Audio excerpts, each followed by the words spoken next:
parti pour cette nouvelle session d'information sur les antennes des Molières Télévision. Mesdames, Messieurs, voici les grandes lignes.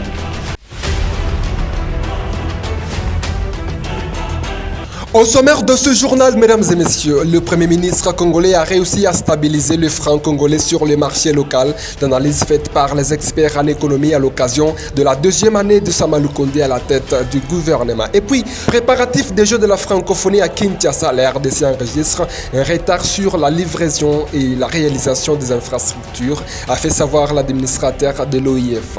Retrouvez le développement de tous ces titres tout de suite dans votre journal.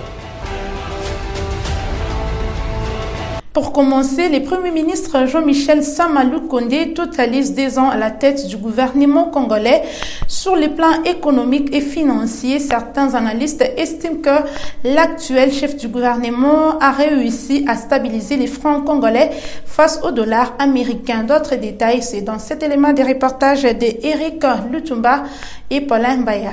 C'est grâce aux efforts consentis par le gouvernement Samalou Kondé que le franc congolais a vu sa valeur être stabilisée durant les 2 ans d'exercice du pouvoir par le Premier ministre actuel. D'après un spécialiste en économie, malgré la pandémie à coronavirus et d'autres facteurs qui ont frappé le monde, la monnaie congolaise est restée stable. Si nous pouvons regarder bien le bilan de Samalou Kondé, Excellence le Premier ministre, nous allons constater que au vu, quand on regarde au premier vue, on voit qu'il y a dépréciation, mais en réalité, il y a une amélioration dans la valeur de franc congolais.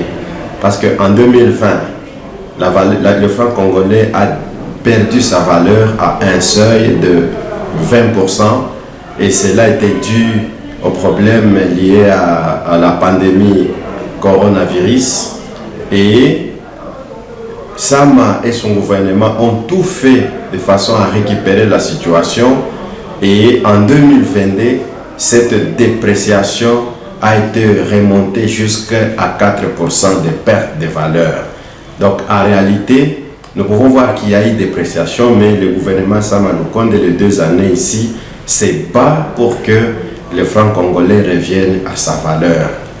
Et à part cette histoire de coronavirus de 2020 à 2022, il y a aussi un problème de fermeture de frontières. Vous savez, ce sont les banques centrales, les banques commerciales, je voulais dire, qui amènent les devises. Mais quand on a fermé des frontières à la suite de la pandémie, il y a eu arrêt de transport aérien, et directement les dollars ne pouvaient plus être amenés dans notre pays. Voilà, il y a eu rareté des devises jusqu'à nos jours, et c'est cette rareté qui fait à ce que le franc congolais continue à perdre sa valeur du jour au lendemain. Mais piste de solution, il faut réactiver encore une fois le transport aérien, de sorte qu'on puisse ramener les devises en RDC, et là, le franc congolais pourront récupérer sa valeur jusqu'à 100%. Et Samalou Kondé, Excellence le Premier ministre, est en train de se démener pour que même les 4% de dépréciation soient remontés à taux zéro. Pour rappel, Jean-Michel Samalou Kondé est arrivé à la tête du gouvernement congolais le 14 février 2021, nommé par le président de la République Félix-Antoine Tshisekedi Tshilombo dans le cadre de l'Union sacrée de la nation après 2 ans de cogestion avec le FCC. Dans un autre chapitre, on connaît certains retards sur la livraison et la réalisation de certains travaux d'infrastructure. C'est dans ce sens que l'administrateur de l'Organisation internationale de la francophonie s'est exprimé sur les préparatifs des prochains Jeux de la francophonie à Kinshasa, capitale de la République démocratique du Congo. Suivez. Eh bien, ma mission ici à Kinshasa s'inscrit dans une série de visites et de déploiements de missions d'experts de l'Organisation internationale de la francophonie et du Comité international des Jeux de la francophonie pour continuer à apporter cet accompagnement, cet appui aux autorités de la RDC pour l'organisation des 9e Jeux de la francophonie. Bon, il est clair, on ne va pas se le cacher, qu'on connaît certains retards sur la livraison et la réalisation de certains travaux d'infrastructure qui, je le rappelle, sont un chantier très ambitieux, très complexe, avec beaucoup d'infrastructures qui sont nécessaires, pas simplement pour le jeu, bien entendu, mais qui sont censés être un legs pour la jeunesse et pour le peuple congolais ici. Donc nous veillons à continuer à appuyer les autorités congolaises, s'assurer que ces infrastructures soient livrées à temps pour les 9e Jeux. Je pense que la volonté politique est absolument claire de la part des autorités de la RDC. Et la volonté d'accompagnement de l'OIF et de nos États membres est absolument claire. On a besoin que ces Jeux se tiennent. La jeunesse francophone a besoin de venir à Kinshasa pour démontrer sa vaillance et ses talents au monde entier. Donc on veut tous que les Jeux se tiennent. Il y a encore quand même des grands défis, mais vous savez, c'est un marathon, c'est pas un sprint. Mais on va continuer à appuyer les autorités de la RDC sans faute. Face à plusieurs cas de conflits enregistrés ces derniers temps dans la ville de Béni, la section genre de la MONUSCO a sensibilisé le mercredi 15 février 2023 les femmes leaders communautaires issues des différentes associations sur la médiation des conflits. C'est ce qu'il nous dit Isaac Bin-Ngeve. Juste pour traiter les conflits qui concernent surtout les enfants. Durant environ 4 heures, les femmes leaders communautaires ont été outillées sur les rôles, les qualités et les principes des bons médiateurs. Emery Bilin des facilitateurs et chef de la section genre de la MONUSCO Béni a souligné sur le rôle de la femme dans la résolution pacifique des conflits et dans la restauration de la paix. En fait, c'est une séance de renforcement des capacités pour les femmes médiatrices. Ça, c'est une activité outreach initiée par la section genre afin de capaciter les femmes, de renforcer les femmes, les mettre à jour dans les rôles de médiation, car on a vu que pour une solution pacifique et négociée, former les femmes aux techniques de négociation, ça sera vraiment un atout pour leur implication dans la recherche de la paix ici chez nous à Béni. Et pour le moment, on montre à la femme qu'elle est capable de faire quelque chose, de participer. Et on ne doit pas oublier que la femme constitue au moins 52% de la population. Dans toutes les entités, on trouve que la majorité de la population sont des femmes. À l'issue de la séance de formation, les participantes ont été satisfaites des matières acquises et ont promis à la même occasion de restituer dans leur structure de provenance. Nous sommes appelés d'aller restituer dans notre structure de provenance ainsi que dans toute la communauté de la ville de Béni. Par rapport à la grande importance que les formateurs nous ont donné, tant que les responsables des différentes structures féminines de Béni, car la médiation ainsi que les conflits, nous vivons ensemble avec les conflits. Partout où nous nous retrouvons, nous vivons avec des conflits. Nous devons être des bonnes médiatrices ainsi que des bons médiateurs partout où nous pouvons nous retrouver face à un conflit quelconque. Manake kufanya mediation sie sawa ba mama tuko na kazi ya kabambi tunapasha fahamu community. Mzozo kidogo kidogo haizi kuwa nafika kuparkia ama kula polisi na sie ba mama na tuko pale. Sie ba mama mediatrice tunapasha kuwa na jiakerire kwanza na ile dossier tunanja angalia kama ni dossier yenyewe napaswa endea kunani kama iko ya penale uje kama inapasha ishia mu community. Kama inapasha ishia maruma mu quartier tunaikala, tunafanya dialogue, tunaongea, tunanisha wagisi tuko watu pamoja. Problème kidogo kidogo hizi acha tunakuwa na kokotana juu na waka nemezala conflit. Ces associations féminines ont suggéré en même temps à la MONUSCO de multiplier plus de séances d'échange et de réflexions sur les différents conflits de la région. C'est après avoir reçu un financement de la part du gouvernement congolais à l'auteur de $100 000 américains, le boxeur Martin Bakolé revient dans une vidéo pour annoncer l'annulation de son combat, lesquels devraient l'opposer à Michael Hunter. C'est là après plusieurs critiques sur les réseaux sociaux allant dans le sens de les traiter d'arnaqueurs. Suivez cet élément de reportage de Moi Vrai Patient Tomba rendu ici par Paulin Mbaya. Après avoir reçu une somme de $100 000 de la part du gouvernement congolais pour faciliter son déplacement vers l'Angleterre où il devait affronter le champion du monde de boxe, le Congolais Martin Bakolé a été critiqué par plusieurs qui ont qualifié sa démarche d'arnaque. Un jour après, Martin Bakolé n'a pas tardé de réagir. Pour lui, le match qui devait l'opposer à Michael Hunter est annulé vu que son adversaire a des problèmes d'ordre administratif avec son manager. il y a Mikete au champion d'Afrique. Tout le monde est deuxième classe, deuxième mondial. Les a jeté. Na sala ba jeté. Bande ko na botika nano ba jeté. Na lo makambo sérieux. Mutu o azaki première o ngana za deuxième fana bunda naye. Aza déclassé. Normalement il fallait balanda o ala ninga. O ala ninga na ba kosuka na 5. De wonta ya boy. Anthony Joshua aboy. So bomoni asa na ose déjà zo bunda na américain. Siko bazo bunda bazo talela oyo o aza risio. Yepe azana combat kalaté. WBS ko azana kati ya kolukela ngai adversaire. Soki boyo ki ngai na émission a sango na lobi ke nazo bunda na ukrainien. Eza l'unique seul mutu oyo andimi ko bunda nanga. Pona challenger ya nabima challenger numéro 1 ya WBA. Le champion du monde de boxe regrette d'avoir été traité d'escroc par plusieurs pour avoir bénéficié du soutien de la République. Niveau naza awa bazo konte Congo aza deuxième mondial. Pourquoi toko koluka kaka likola mama nungu mbongo ebimi? Est-ce que le gouvernement a soutenir ngate? Hein? Michael Anta bimi alobi kana combattre effectivement dans combattre mais botu na ye question problème ni na manager na ye pourquoi azana cote? Azana cote abundité une année. So bo moni ranking na ruto la kisabino eza déclassé.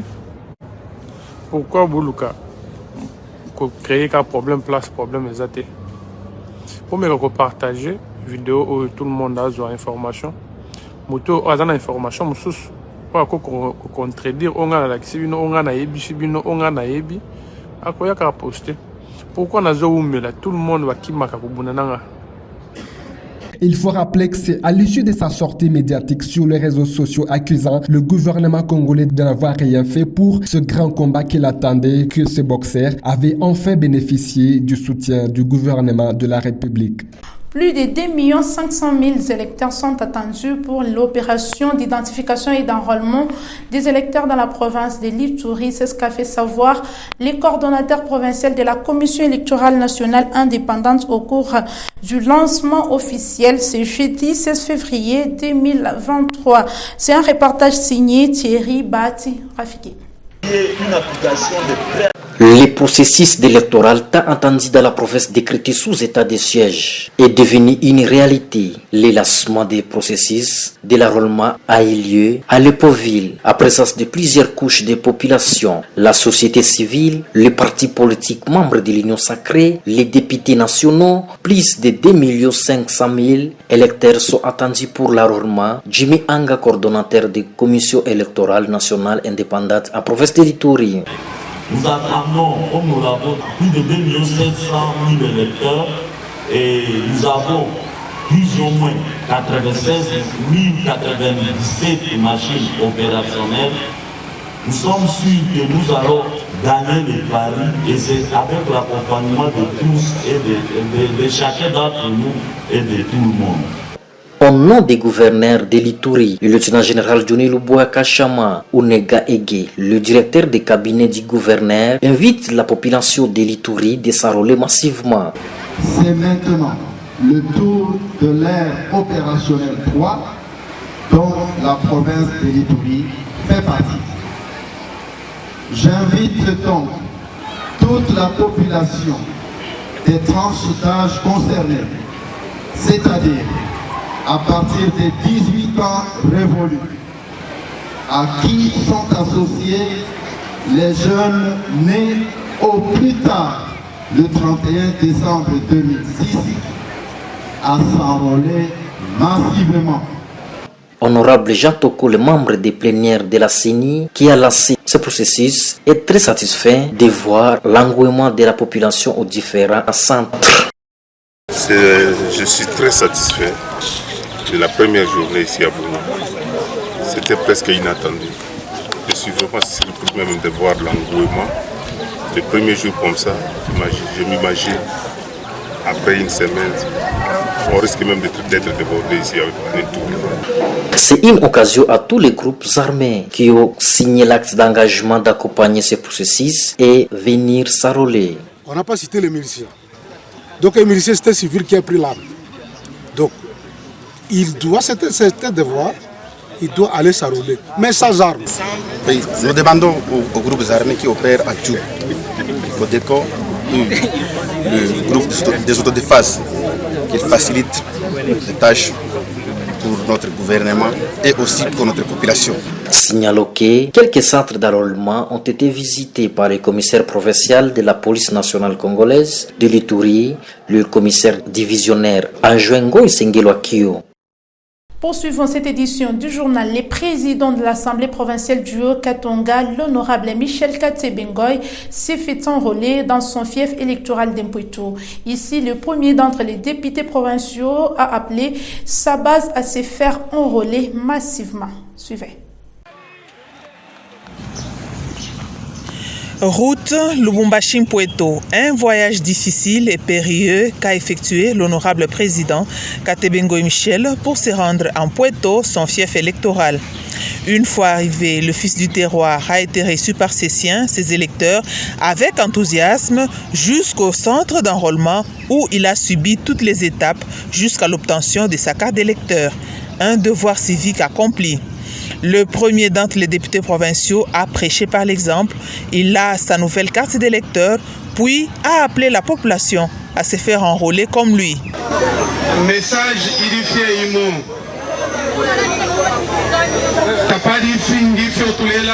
Nous n'avons pas beaucoup de choses à dire aujourd'hui. Nous sommes venus nous enrôler. Allez informer tout le monde, même ceux qui sont au champ. L'enrôlement est nécessaire. Si on ne s'enrôle pas, on ne doit pas voter. Nous devons nous enrôler en masse pour que nous votions ceux-là que nous voulons. Pour que nous votions les dirigeants que nous voulons.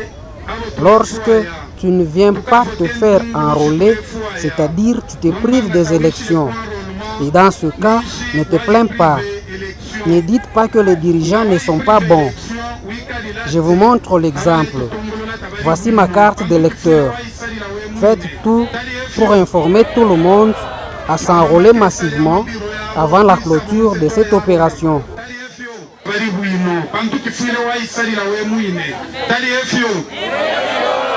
Rempli d'un sentiment patriotique, l'honorable président Katsebengoy Michel a regagné Lubumbashi, son lieu de travail.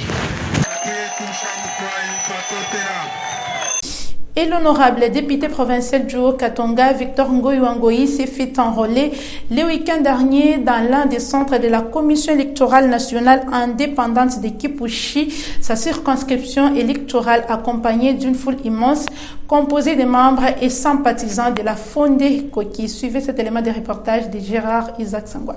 Il s'est acquitté de son devoir civique mercredi 8 février 2023 dans sa circonscription électorale de Kipushi, province du Haut-Katanga. La charpente métallique, l'honorable Victor Ngoyi, qu'accompagné d'une foule immense composée de membres et sympathisants de la Fondation de développement communautaire de Kipushi, Fondé Koki, avec la délégation des cadres du parti politique Union pour les valeurs tshisekidistes, IVT, parti membre de l'Union sacrée de la nation, venu aussi pour la circonstance. Tout est parti du siège social de la Fondé Koki situé sur l'avenue Kaponda, passant par les avenues Luapula, Lumumba, Mobutu, Inakiluba, pour chuter au centre d'enrôlement du complexe scolaire Imani. C'est ici où le député des pauvres a obtenu sa carte d'électeur. Au sortir de la salle, Victor Ngoyi a invité la population kipushoise à un enrôlement massif afin de donner un deuxième mandat à Félix Tshisekedi. Naomba batoto bote ba Fondeko derrière moi, Twen Papua Teyeka, Memeoui. Et ça nous permet Mie Fondeko qui IVT pour partir chef de l'État, majorité le 20 décembre. Naï, Akuna parti, hata itacheza. Mwangalie tu mwebenye deko na mionesha kusema Kipushi yote macoin erecoin yote ya Kipushi iko derrière Bati. Étant dans sa suite, la chargée de communication, mobilisation et idéologie de l'Union pour les valeurs tshisekédistes a pour sa part appelé la population à faire de même que l'honorable Victor Ngoyi wa Ngoyi. En ce jour, nous sommes venus accompagner notre camarade Ngoyi wa Ngoyi qui est venu accomplir son devoir civique, qui est quelque chose de primordial. Donc c'est pour ça que nous venons encourager tous ceux qui sont encore dubitatifs, tous ceux qui sont en train de douter, de venir s'enrôler afin de leur permettre d'élire leur candidat. Et nous savons tous que cette fois-ci, nous voulons donner la majorité parlementaire à notre candidat qui est le président Félix Antoine Tshisekedi. Alors nous voulons que tout le monde puisse suivre l'exemple de notre camarade M. Ngoyi wa Ngoyi et venir s'enrôler. C'est un devoir civique. Bien avant, Lauriane Mokolo de l'IVT a coupé les rubans symboliques du siège du parti sous l'œil vigilant de la charpente métallique, l'honorable Victor Ngoyi wa Ngoyi. En tout cas, nous sommes très ravis d'être accueillis dans nos murs. En tout cas, nous allons dire dans nos murs parce que ça, c'est la représentation de notre famille, de notre maison UVT. Et voilà, donc je profite de l'occasion pour dire merci à tous les membres, à toute la famille UVCienne de Kipushi, notamment en passant par le billet, le truchement de notre honorable Ngoyi wa Ngoyi qui nous a vraiment accueillis chaleureusement, comme vraiment il se doit de la manière UVCienne. Merci beaucoup. C'est sous une ambiance très particulière que s'est déroulée cette manifestation. Parlons éducation dans cette édition du journal. L'inspecteur principal provincial de l'enseignement primaire, secondaire et technique dans les Hauts-Katonga a réuni ce jeudi 16 février 2023 les inspecteurs chefs des pôles de sa juridiction. Question de leur rappeler concernant les rôles qu'ils doivent jouer sur les terrains vu la léthargie observée. Suivez Nicolas Nyangebizi Kaembe dans ses propos recueillis pour vous par Gérard Isaac Sangwa. On l'écoute. Il y avait la léthargie, nous avons réveillé, nous avons donné les grandes orientations, particulièrement en ce qui concerne le contrôle, en ce qui concerne la formation et les évaluations, qui constituent les missions de l'inspection scolaire. L'inspecteur doit être debout et il doit veiller à l'application des instructions. Instructions entre autres qui parlent à toute première l'instruction des instructions, c'est la gratuité consacrée par la Constitution à l'article 43. Les inspecteurs doivent rester debout pour que cette pérennisation soit maintenue, ne pas être distrait, pour que la personne soit maintenue dans notre province, que cette gratuité soit réelle et elle est irréversible. Il y a eu la lutte, il y a aussi la mission de la lutte contre les antivaleurs. Nous avons longuement parlé à ce sujet aux inspecteurs pour dire que pour aller s'occuper de la Samarie, il faut d'abord veiller à ce qui se passe à Israël. En d'autres termes, nous, inspecteurs, nous devons d'abord nous questionner, nous devons nous déshabiller, nous, inspecteurs, des antivaleurs, pour prétendre aller lutter contre les antivaleurs. Il était grand temps que nous puissions rappeler cela aux inspecteurs. Je vous rappelle qu'il y a eu des inspecteurs qui avaient été suspendus pour s'être mal comportés lors du contrôle du dossier en décembre dernier quand nous sommes arrivés. Et nous avons marqué là-dessus pour que de tels actes doivent plus se reproduire. Et enfin, l'inspecteur, c'est lui le régulateur du système éducatif. Nous avons l'obligation de mettre tout en œuvre pour participer à l'amélioration de la qualité de l'enseignement par le renforcement des compétences du corps enseignant. Le renforcement des compétences enseignants permettra alors aussi l'amélioration de la qualité de l'enseignement. Échauffourée entre les jeunes du quartier Sayo et les forces de l'ordre à Bunia, le mercredi 15 février 2023, suite à l'enlèvement des 2 motocyclistes par les miliciens FPIC à Mwanga, territoire d'Irumu. Témoin de l'événement, Thierry Bati Rafiki. Le calme était observé dans l'après-midi de ce mercredi 15 février sur la ville de Bunia, à province de l'Ituri, après une paralysie des activités suite à la manifestation des jeunes du quartier Sayo qui étaient descendus dans les rues pour réclamer l'air des taxmen pris en otage à Mwanga par les assaillants de FPIC vers l'Europe Sayo. Les jeunes ont brûlé d'épinay, a jeté plusieurs cailloux sur les policiers militaires, ce qui a poussé les militaires de tirer plusieurs coups de sommation à l'air. Les marchands du marché Sayo ont perdu plusieurs de leurs biens.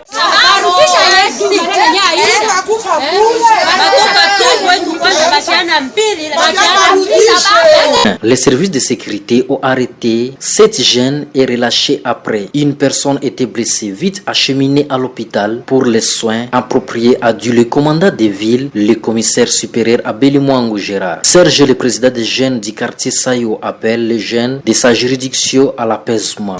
Bon, message yenye vraiment nitapatia ba jeune na ba taximene bote. Mitaomba kwao vraiment bapeme kwa kutulia.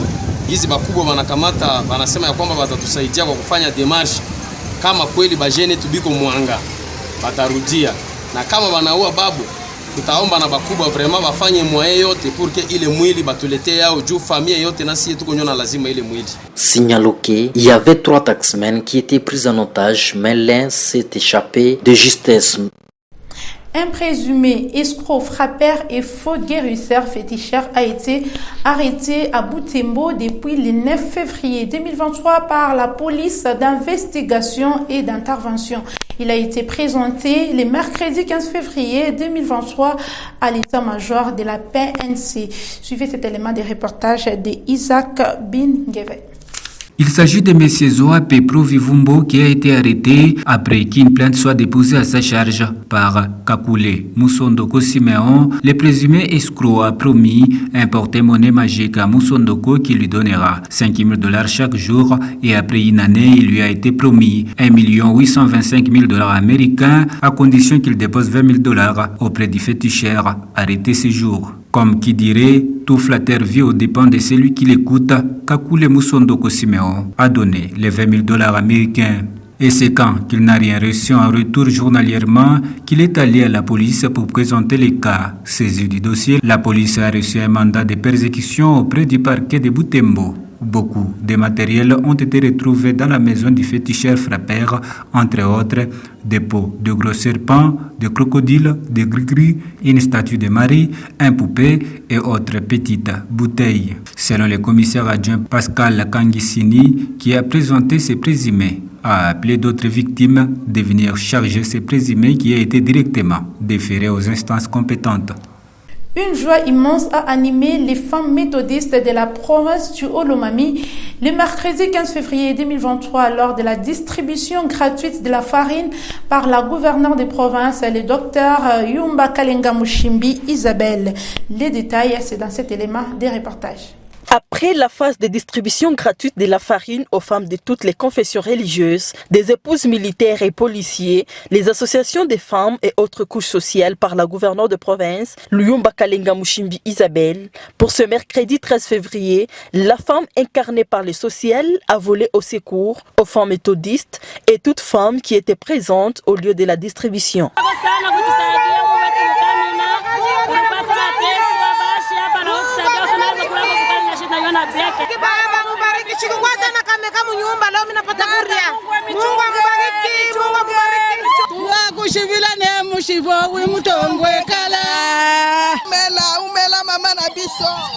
Mama Isabelle, Mungu amuone, Mungu amusaidie sana. Kupata kwa mfuko ya bunga tunaonaka paka ku ma province ingine. Meu mwetu mukami na ndio mara ya kwanza kupata kwa mfuko ya bunga mama. Mama wafu yako Mungu akulinde. Cette femme, dotée d'un cœur généreux, je cite Isabelle Kalenga, a tourné son regard vers les personnes vivant avec handicap. Ici, elle a remis les ustensiles de cuisine, pagne et farine sous la satisfaction des bénéficiaires.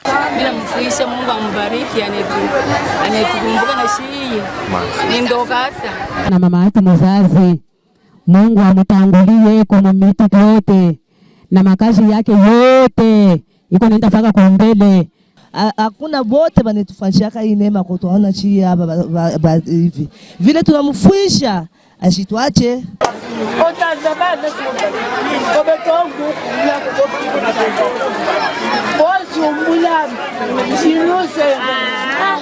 Cette opération vise à lutter contre la hausse des prix des maïs qui galopent chaque jour, mais aussi permettre à chaque famille d'avoir accès à cette denrée alimentaire de grande importance.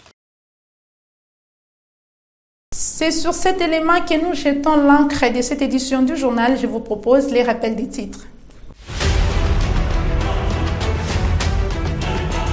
Dans ce journal, vous avez suivi que le Premier ministre congolais a réussi à stabiliser les francs congolais sur les marchés locaux. L'analyse faite par les experts en économie à l'occasion de la deuxième année de Sama Lukonde à la tête du gouvernement. Et puis, préparatif des Jeux de la francophonie à Kinshasa, la RDC enregistre un retard sur la livraison et la réalisation des infrastructures, a fait savoir l'administrateur de l'OIF. Et voilà donc, mesdames, messieurs, ce journal est complètement fini. Merci à vous de l'avoir suivi. À très bientôt.